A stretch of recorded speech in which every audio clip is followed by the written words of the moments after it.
It is all about who is in control, finally. If that system indeed goes into place, international law, one world government, who is the people at the top? Because those who are pushing the European Union now and other unions around the world is not people that I would like to see, in charge of a world government. Definitely. Absolutely, they're not elected. And I'll just quickly mention, I was in the European Youth Parliament, and I loved it. I had an amazing time. I was there in Göteborg, and I was there in your country initially, and then I went to a follow-up conference, and it was amazing. It was like over 1,000 kids, 17 to 20-year-olds debating, and it was all sponsored by the European Union. And you had the high European members of Parliament there, and it was very much, and I loved it. And I absolutely say only good things about it. But it was made plain and clear. There's no secrecy about it.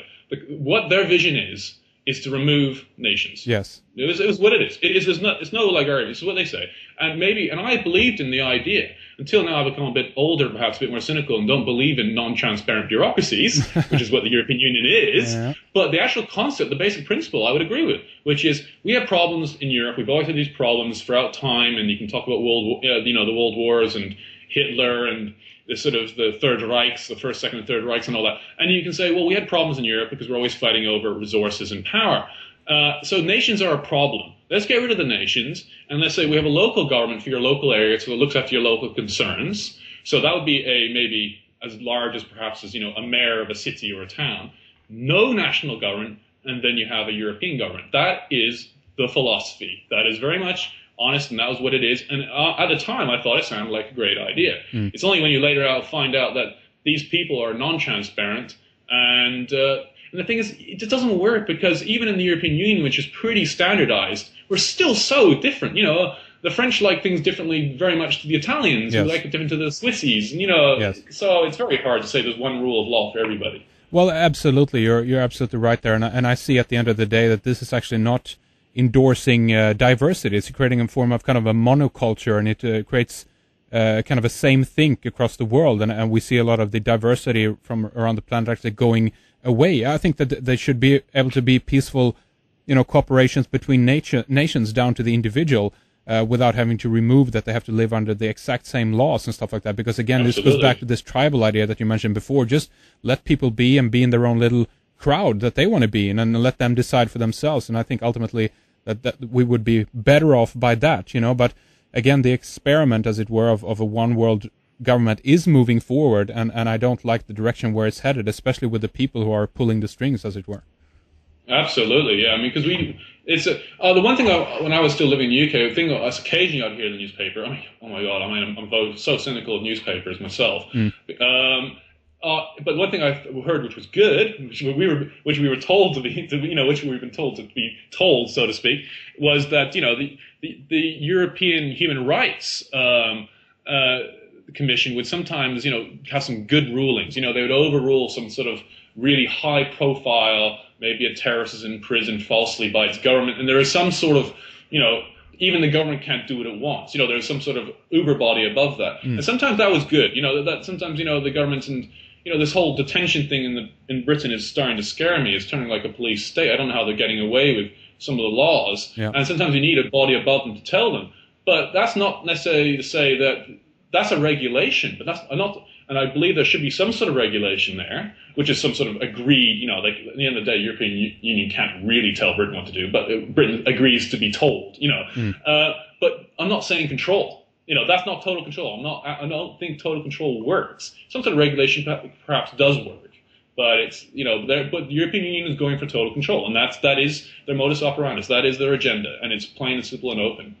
Absolutely. And they want to use that framework for the UN, so that that's what they're saying. That's the impression I'm getting, shall we say? Yes. Is that the European Union is a framework which they're setting up, and they've been adjusting and modifying over the last 20 years, or even say since 50 or 60 years. Yes. Yeah, since World War II. When it started off in its early form, as and the concepts of NATO and all that, and once they have got the right sort of balance, they want to put it as an international body, and they've done. And the UN has been trying to get control for a long, long time. And the problem with the UN, of course, is that most of its funding is coming from America, as far as I've heard, and so therefore they're obviously a bit unhappy that they have this, their arms are tied behind the back by America. So if they can get this cap and trade in, they have their own independent source of funding. Now you're talking world government. Yes, absolutely. There's so many things that lead to the one place here, as you mentioned, and we'll have to see and track and follow how this develops as well. And I think this is a good time, James, to begin to round things up here for this time. I want to just ask you a little bit more about your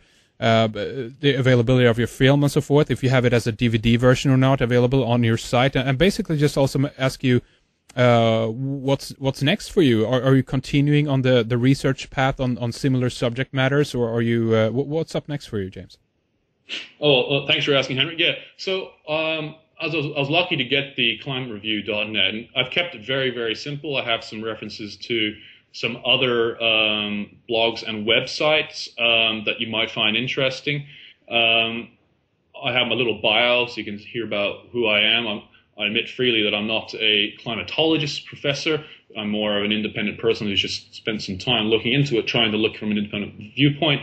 I spent a lot of thought on delivery of the product. I didn't go with DVDs in the end because I think, well, the easiest thing, anyone in the world, and you have unlimited bandwidth, is YouTube. So I've spent a lot of time trying to make the YouTube quality very, very good, which I think has come out to fruition. Absolutely. So you can download YouTube, and if you are interested in the whole thing, you can have it. I've given you, you guys, if you're interested, a Windows and a Mac version of the whole movie, and you can have it yourself in high definition, because of course DVD is in high definition. So it's available in high definition there for you.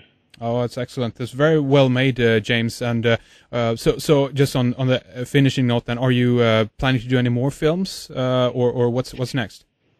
Well, actually, this interview is a great start. So I'm thinking we're getting some interest. I mean, initially it was slow, but then a few very excellent websites like climategate.com referenced me, and then suddenly other people around the world were hosting the movie as well, and it started to blossom in the last couple of weeks.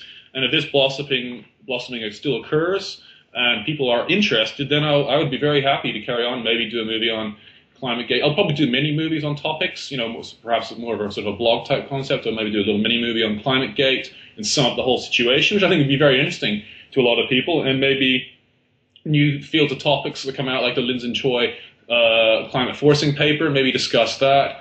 Or maybe go completely different, talk about 2012 and whether the planet's going to blow itself up, which of course it probably won't. But the other perhaps avenues could be available. There's plenty of material out there. Thank you so much for your time, James. Keep up the great work, and keep us posted and informed. And we'd love to have you back at some point as well in the program, talking more about your research. Excellent. Thank you very much, Henrik, for this opportunity to speak to your viewers and your listeners.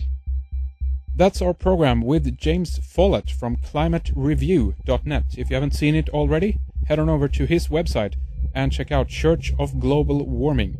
Thank you for listening and for joining us here in the member section. We'll be back with more radio before you know it.